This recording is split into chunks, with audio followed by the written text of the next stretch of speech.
Father, we thank you that your mercies are new and fresh every morning.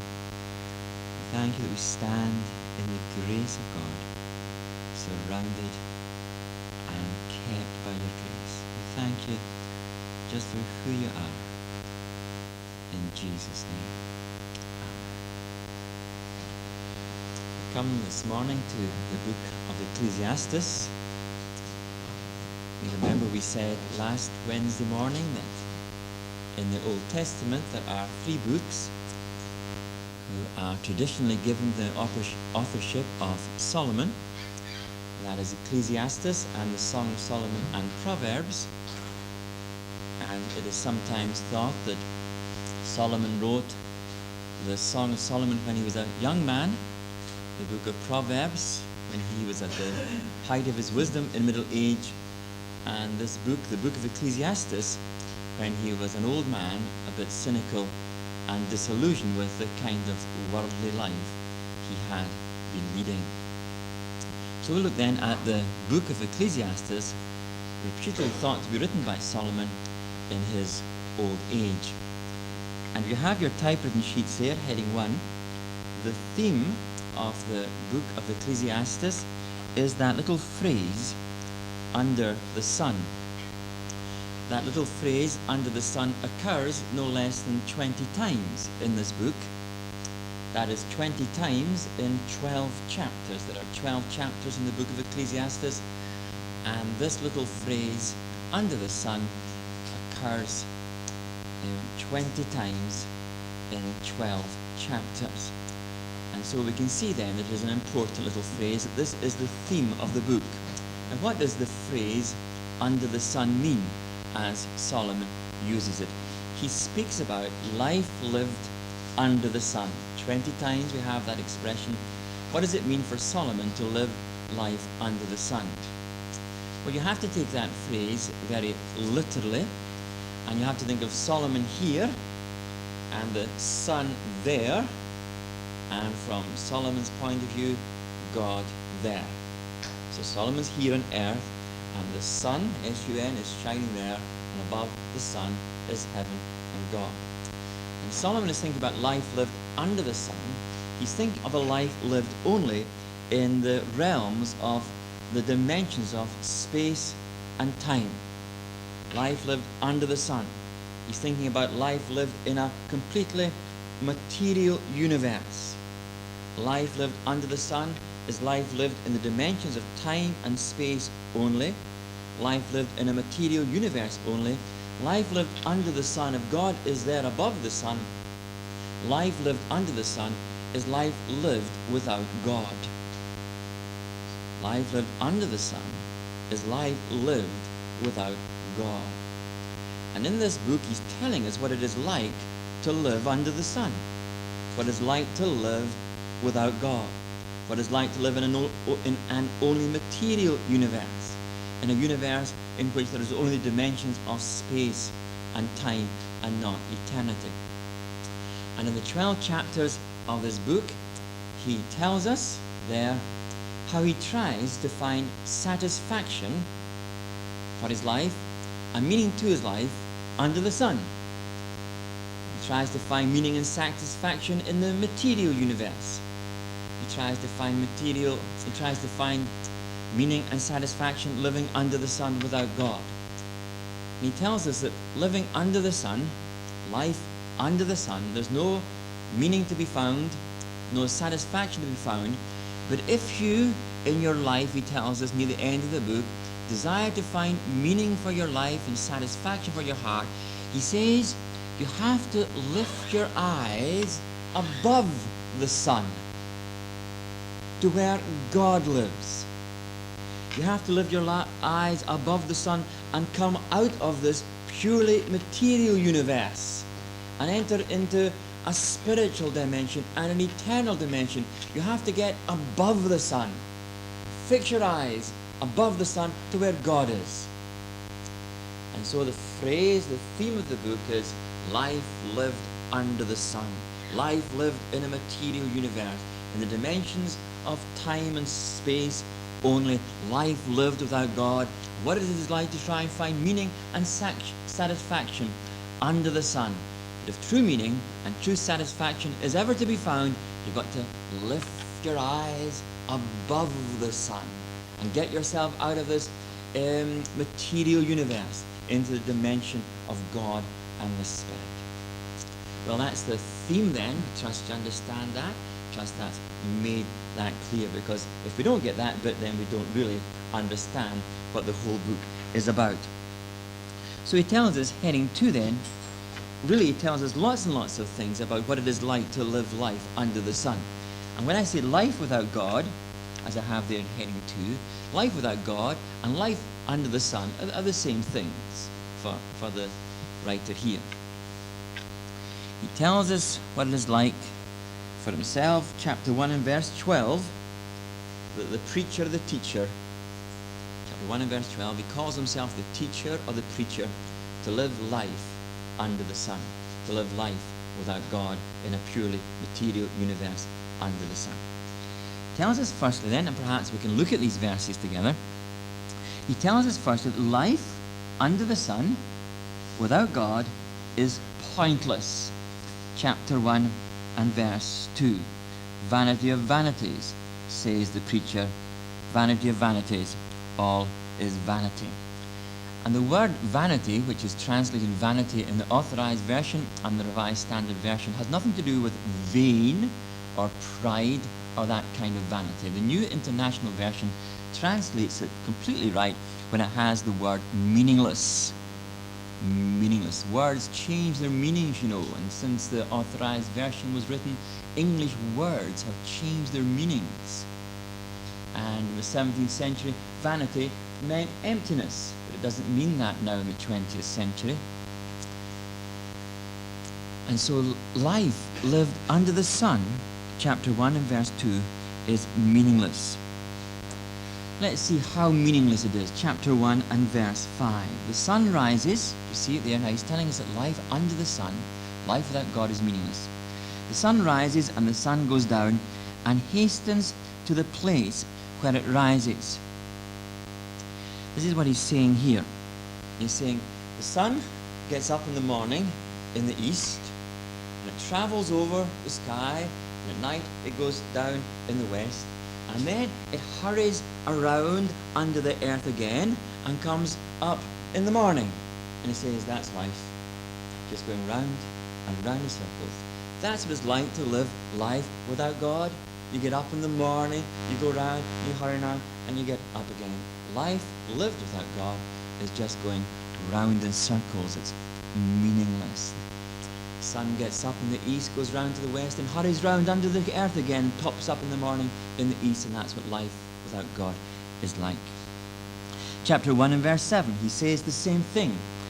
This picture of life is just going round in circles. Chapter 1 and verse 7, all streams run to the sea, but the sea is not full. To the place where the streams flow, there they flow again. And this again, the picture is this time. He's having, here you have a river or a stream, and the river and the stream flows into the sea. Then the sun comes out, and the sun absorbs some of the moisture into the atmosphere, and in the atmosphere drops the water down as rain into the river. From the river to the sea, to the atmosphere to the rain. Life under the sun, you just go round in circles. That's what it's like, he says, to live without God. The rivers flow into the sea, from the sea into the atmosphere into rain, from the rain down into the river, from the river to the sea. Life is going round in circles. Life without God under the sun is pointless. It's rather like going to a fun fair and getting on a roundabout and having a great time. Then when the roundabout stops, you find you get off exactly the same place you got on. That's what life is, he says, lived under the sun. Right? That's the first thing. Life is pointless. Also, chapter 1, verse 8, verse 9 and 10, he tells us that life is monotonous. You may be quite agreeing with that at this moment. Life is monotonous. Nobody says, all things are full of weariness. A man cannot utter it. the eyes not satisfied with seeing, and the ear filled with hearing. What he's telling us there in chapter 1 and verse 8, that because life is monotonous, everyone is looking for something new to do, some new experience. For life is so monotonous, there is this craving for the new, for the novel. That folk today go away on package tours and spend hundreds and thousands of pounds and come back with full eyes and full minds and empty hearts. It's a craving for the new. And we read our newspapers, and we call them newspapers, and really all we have is the same divorces and the same wars and the same battles, just with different names in different countries, and then we call them newspapers. There's nothing new at all about them, and some folk buy 5 newspapers in a day, and it's not just an academic desire for learning, it's a desire to find something new. Notice what he says also here, still in the same section, in chapter 1, verses 9 and 10. What has been is what will be, and what has been done is what will be done. There is nothing new. Notice where? Where is there nothing new? Under the sun. There is nothing new to be found in the physical world. In life without God, there's nothing new to be found. Everything new has happened before and will happen again. That's what he's telling us. Everything new, there's no new experience, nothing new to be done. Everything new has happened before and will happen again. Life, he tells us, is monotonous. That's life without God, life under the sun. It's going round in circles. It's pointless. It's also boring, he tells us. It's just boring to live life under the sun. There's no new experiences. Everything you experience, you've experienced before, and it will happen all over again. Right, what else does he tell us about life under the sun? Life without God, chapter 1 and verse 11, is unimportant. There is no remembrance of former things, nor will there be any remembrance of later things yet to happen, coming among those who come after. What he's telling us is that a man is born, he lives his full life, he loves, he sorrows, he weeps, he suffers, and he dies. And it all means, he says, nothing at all if you're just living under the sun. No one will remember you. It will all just be as if you hadn't been at all. That's life without God.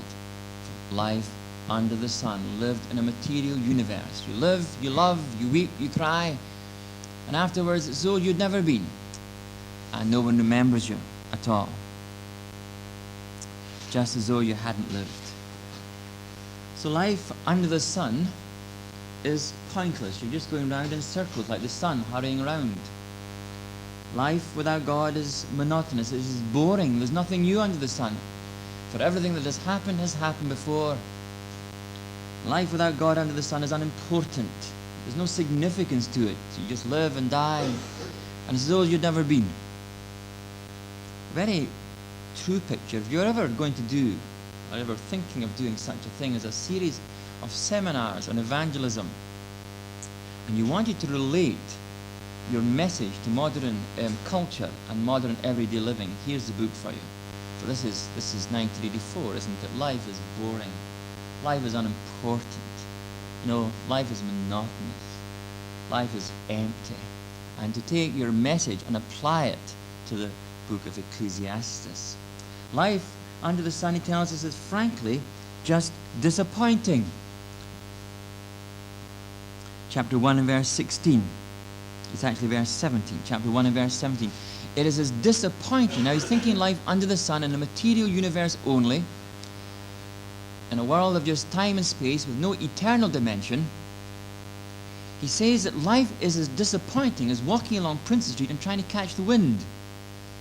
You hear the wind blowing, that's what he says there. And I applied my mind to know wisdom and to know madness and folly. I perceive that this also is but a striving after the wind. And that is the other key phrase in the book of Ecclesiastes. Life under the sun is like trying to catch the wind. You're walking along Prince Street and you hear the wind, and you see the effect when you're going, and you're trying to catch the wind, but a futile, disappointing exercise. You never catch the wind. Or to put it a bit more modernly, it's like trying to catch a soap bubble in your hand. It's this lovely, attractive You try and catch it. You never catch it. And even when you do catch it, it bursts in your hand. Life lived under the sun is like trying to catch soap bubbles, or bubbles made of soap. Beautiful. Like trying to walk along Prince Street and catch the wind. It's as futile, frustrating, and disappointing as that. Life without God, he tells us, is just frankly boring. It's disappointing. You never catch the wind, you never catch the bubble and make it your own. But he's had a try. He's really tried to find some significance to life under the sun in a material universe without God, in a purely material dimension of life. He's tried to find satisfaction.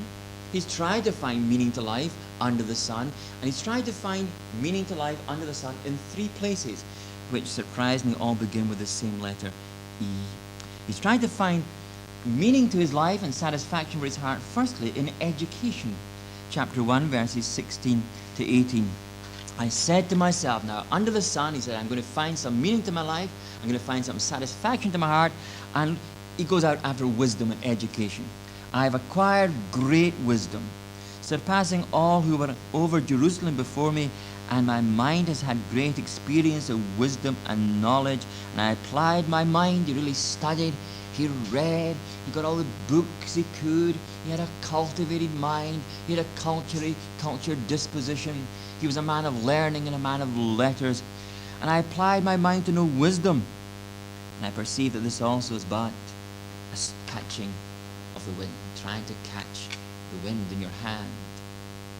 He also tries to find meaning to his life and satisfaction for his heart under the sun, not just in education, but secondly there, be in enjoyment. Chapter 2, verse 1. Come now, I will make a test, this time not of education, but a test of pleasure.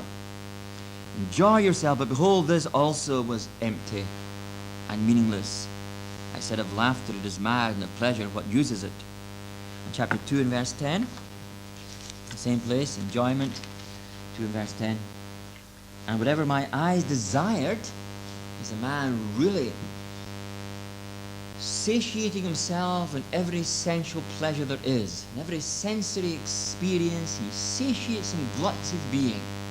So he says, whatever my eyes desired, I did not keep from them. Right, after everything that life, the physical world can offer under the sun, he's going to experience it all. He's going to do it all. If it's there, he'll do it. All right? I kept my heart from no pleasure. For my heart found pleasure in all toil, and this was what reward. Then I considered all that my hands had done, and there was nothing to be gained. Where? Under the sun. In a physical world, there's nothing to be gained. Also in enrichment. So that's education, enjoyment, and enrichment. He tries to find satisfaction and meaning under the sun in a physical universe, in a purely material world, in enrichment. Chapter 2 and verse 8. I also gathered for myself silver and gold and the treasure of kings and provinces. I got singers, both men and women. And chapter 2 and verse 4. Notice, I made great works. I built houses. Now he's really gone to town. I planted vineyards for myself. I made myself, chapter 2, verse 4. Do you see what he's done? I made myself gardens and parks and planted them all kinds of things. He tries to find it in enrichment. And he finds that there's no meaning there either. He said of a famous man, he had this beautiful collection of paintings, and every time he looked at them, his eyes were filled with tears. He said, for one day I must leave you. And in enrichment, there was no lasting satisfaction. If you go to Dunfermline, you will see there Andrew Carnegie's house. Ever been to Andrew Carnegie's house and museum in Dunfermline, who was a Scottish millionaire? And there is his house, and next door to his house is his museum. And you'll see there Andrew Carnegie's pipe, and Andrew Carnegie's scrolls, all the scrolls of honours to God, Andrew Carnegie's graduation gowns. You'll see everything. The only thing you won't see is Andrew Carnegie, because Andrew Carnegie has gone.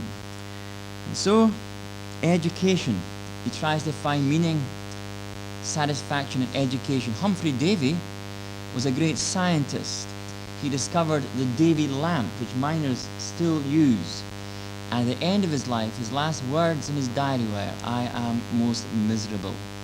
He didn't find satisfaction in education, enjoyment, or enrichment. So, right, life under the sun, number 2, where we are, is pointless. Emptiness, just going round in circles like the sun or like the rain in the atmosphere. It's monotonous, it's boring, there's nothing new under the sun. Not even in newspapers, it's just old news with different names. What has happened before. Life without God under the sun is unimportant. There's no real significance to it. You live, you love, you die, you suffer, and you're forgotten as though you'd never been if you live in a completely material universe. Life without God is just frankly disappointing. It disappoints you. Even in education, enjoyment, enrichment, there is no satisfaction there. Life without God, he tells us now, is impermanent. Chapter 3, verses 1 to 5, 15, which are perhaps the passages we may know from Ecclesiastes. We don't know anything else about Ecclesiastes. Sometimes we know this because it's been set to a song, hasn't it? An eager spiritual, really, a song which people like Pete Seeger used to sing, and the New Seekers and people like that. A time to born, a time to die, a time to plant, and a time to pluck up. And the repetition of this phrase, a time, a time, a time, is telling us simply that time passes. He's telling us many things here, but there's a time to be born, and then that passes. And there's a time to die, there's a time to plant, that passes, and a time to pluck up, the time to kill, and that passes, and a time to heal. The time passes. That life lived totally under the sun in a material universe without a spiritual dimension to life is impermanent, because it passes, nothing lasts.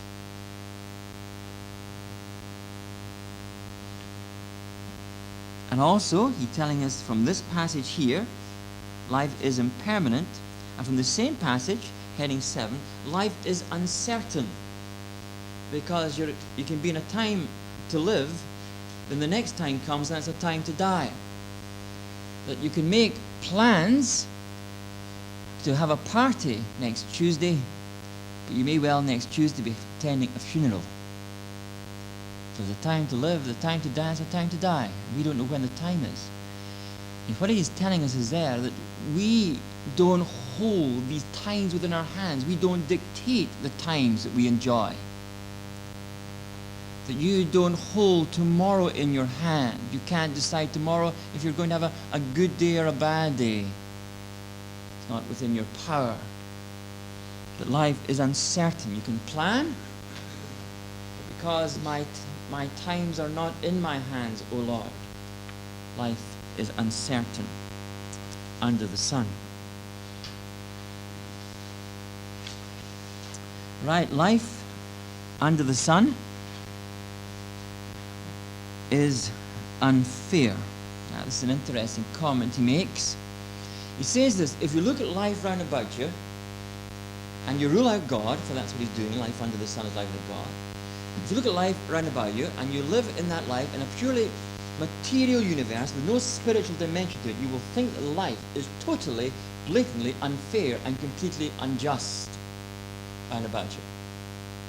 For instance, I remember reading a book, and this man was saying that in the Korean War, I think it was in the 1950s, a bomb had dropped, and there was this street in Korea.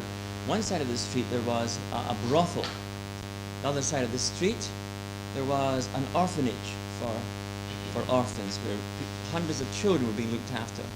And the bomb missed the brothel and killed all the children, orphans, and the orphans. Hundreds and hundreds killed like that.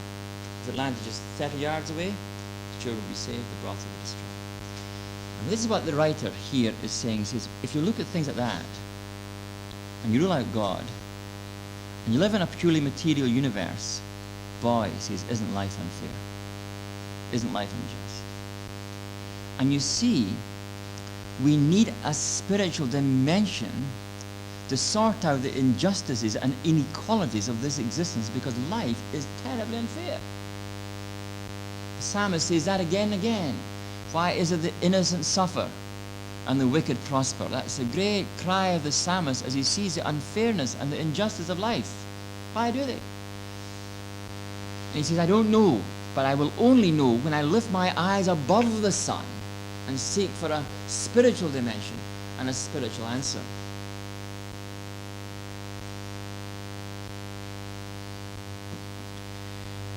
Life without God is unfair. It is so unfair, he tells us in chapter 3 and verse 18. I said in my heart with regard to the sons of men that God is testing them to show that they are but beasts. He's saying life is so unfair. Now notice the word beast. He's saying it's so unfair. What prevails today in the world is the law of the jungle. Because men are like beasts living in a jungle. The law of the jungle is a completely unfair law. It is the survival of the fittest, and the weak go to the wall. He says that's life. Life is a jungle. Of course, we speak today about a cement jungle. There was a film made a long time ago, which some of you won't remember, The Blackboard Jungle. Sidney Poitier was in it. And the Blackboard Jungle was a typical comprehensive school in a typical housing scheme. That was a jungle. And we today speak about life being a jungle, and that's what the writer here is saying, that men live like beasts, and life is so unjust, the only law that prevails is the law of the jungle. And he tells us too that life is a rat race. And he uses, when he speaks about the inequalities of life, he uses symbols of animals. And he says, men are not ants cooperating together, because ants do that. Men are really like rats, which are killing one another and in competition with one another and standing on one another. And he says that is life without a son. Many people say to me, I remember preaching through the book of Ecclesiastes about 4 years, I almost had to stop. Everyone was getting so depressed by it, you see. And that must have been because I did it wrong. Because people say what a pessimistic book this is. And it's not pessimistic at all. It's totally realistic. So that's life. That's life under the sun. That's life without God. Life without God is a rat race. And you live in a jungle. And the weak go to the wall. And there's no fairness and justice in this life without God, without a spiritual dimension. That's life. This is life. But I guess I mustn't have preached it in a very edifying way. Life without God, he tells us also, number 9, is frustrating. It's very frustrating. Notice in chapter 5, verse 8. Now here's a great picture. You know, if you're applying this to modern society and modern evangelism, you speak about the frustrations of modern man. Great verse, chapter 5 and verse 8, really. If you see what he's saying, all depends which version you have, how clearly it's brought out. If you see in a province the poor and oppressed, sorry, I say it again. If you see in a province the poor oppressed and justice and right violently taken away, do not be amazed at the matter. Now notice this bit here. For the high official is watched by a higher, and there are yet higher ones over them. And he's saying, isn't life frustrating? He says, you know, something goes wrong in your life, and you go to the right department to complain about it. And all they do is pass you up the line. You say, well, it's not really my responsibility. I'll pass you up the line. And they pass you up the line, and they pass you up the line, they pass you up the line, and you will never find anyone whose fault it is. They just pass you on to the next person. There's nowhere where the buck stops here. Have you ever had anything to do with our modern, whatever the word is, you know, bureaus and government, civil, local government? That's how it goes. Buck is passed, the buck is passed, the buck is passed. And that's exactly what he's saying there in chapter 5 and verse 8. You go with your complaint, it's passed higher up, higher up, higher up, and you're just passed around. All right? See what he says now. Money is not the answer if you're living life under the sun. That's chapter 8, verses 16 and 17. Why is it not the answer? Sorry, money is not the answer. It's chapter 5, verse 10, 6 to 13. Why is it not the answer? Because of chapter 5 and verse 14. Why does money not bring meaning to life and bring satisfaction? Because you can lose it too easily. He's very practical, isn't he? It's not a very spiritual answer. He says you can lose it too easily. Chapter 5 and verse 14. And those riches were lost in a bad venture. You can lose your money because you can put them in stocks and shares. If you've got any money, you put them in stocks and shares, and there can be the Wall Street crash, and you'll lose it all, and you're wiped out. And so there's no lasting security in money. Or you can leave it to your son, and he's a bad son, and he blows it all. He spends it all. So there's no lasting meaning or satisfaction in money or in wisdom. Chapter 8, verses 16 and 17. When I applied my heart to know wisdom and to see the business that is done in earth, how neither day nor night one's eyes are asleep, then I saw all the works of God, that man cannot find out the work that is done under the sun. However much man may toil in seeking, he will not find it out. Even though a wise man claims to know, he cannot find it. But knowledge by itself under the sun doesn't bring any answers. That man's unaided reason cannot understand the enigma of the universe. And the universe, if you only look under the sun, is an enigma. As Winston Churchill once said about something else, is an enigma wrapped up in a riddle. Life under the sun is an enigma wrapped in a riddle. And if you want to find meaning, you've got to lift your eyes above the sun, where God is, and bring a spiritual dimension into our lives. And so what does he say then? He says, chapter 7, verse 1, well, if this is what life is, he says, death is to be desired. A good name is better than precious ointment, and the day of death better than the day of birth. We've got 5 minutes, have we? It's 5 minutes. So he thinks the logical conclusion of all of this, you see, is that death is better than life. Now, if that has a very modern ring about it, we will, in about 5 weeks, in our comparative religion, be looking at the philosophy of existentialism, which is one of modern man's alternatives to religion. And an existentialist, he looks at life under the sun because he rules out God completely. And the existentialist says that the logical thing for every man to do is to commit suicide. That's the logical view of life. He looks at life and he sees that there is nothing in life. Life has no meaning, no values, nothing means anything. If you are walking along a road and you see an old blind lady, to help her over the road or to kick her under the car are both equally meaningless for the existential. Both equally meaningless. Because there is no meaning, no values, no standards, there is nothing. We are simply an accidental collection of atoms. We are simply lonely people floating in a cosmic loneliness. Nothing, nothing, nothing, nothing, nothing, nothing, nothing, nothing. And that's existentialism. And we'll look at that philosophy, which would be in our universities today. Now that is what Solomon, is saying. He's an existentialist before his time. He's a few thousand years before his time. He is saying, yes, if there is no meaning to life, not in education or enrichment or enjoyment, well, the logical thing is death, because life then becomes too painful. That's what existentialists say. You see, life is too painful to be lived. To live. That's existentialism. Men like Jean-Paul Sartre, some of you may have heard of him. The French author who wrote the book No Exit. Now that tells you all about it, doesn't it? That was his famous book, No Exit. That's what he called it. No exit. There's no way out for man except one way. Life is so hopeless, meaningless. Now you know why the church at Wesley's got depressed when we did the book of Ecclesiastes. Death is to be desired, chapter 7 and verse 1. Quite difficult to sing jolly old choruses after you've done the book of Ecclesiastes. Right? And death is the same for all. There is total cynicism. If you live in a material universe, you see he's right. If you exclude God, exclude the spiritual dimension, and your eyes are not over the sun but under the sun, he is right. Death is the same for all. Chapter 9, verses 3 and 6. From his point of view, he is right. And his point of view is life under the sun. Chapter 9, verses 3 to 6. And what does he say? This is an evil that is done where? Under the sun.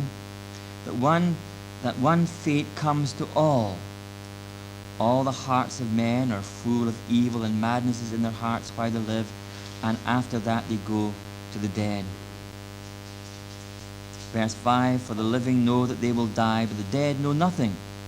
They have no more reward, but the memory of them is lost. Verse 6, their love and their hate and their envy have already perished, and they have no more forever any share in all that is done where?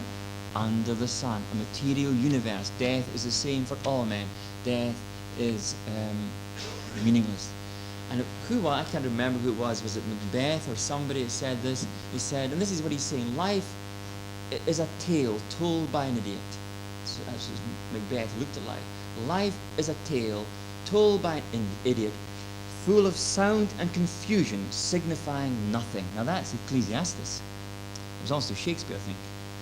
Life is a tale told by an idiot, full of sound and confusion, signifying nothing. That's what he's saying here. That's life under the sun. From his dimension, that's right. Rule out God, rule out a spiritual world. Life is a tale told by an idiot, full of sound and confusion, signifying nothing. Life above the sun. He lifts his eyes. Isn't it good? Whew. Takes him to chapter 12 to do it. Chapter 12 and verse 13. Chapter 12 and verse 13. The end of the matter. All has been heard. It's the second last verse. He just gets his eyes above the sun. He gets out of this material universe. The end of the matter. All has been heard. Fear God. Keep his commandments. For this is the whole duty of man. For God will bring every deed into judgment, every secret thing, whether good or bad. He lifts his eyes above the sun and he finds meaning and significance and satisfaction. Well, I hope that is helpful to you. I think for many of us, the book of Ecclesiastes is rather a mysterious sort of book. You may not like it any more than you did 40 minutes ago, but I hope you understand it just a wee bit more. Life under the sun is like trying to catch the wind. Let's pray together. Father, we do thank you that you have lifted our eyes above the sun. You've done more than that, but you've lifted us up and made us sit with yourself in the heavenly places. And you've put all things under our feet, for we are in Christ. We thank you that even this morning we are in the heavenly of heavenlies, that we have been co-raised with Christ, co-ascended with Christ, and co-seated with Christ this morning at the right hand of God, heirs of God, co-raised, co-ascended, co-seated above the sun. Amen.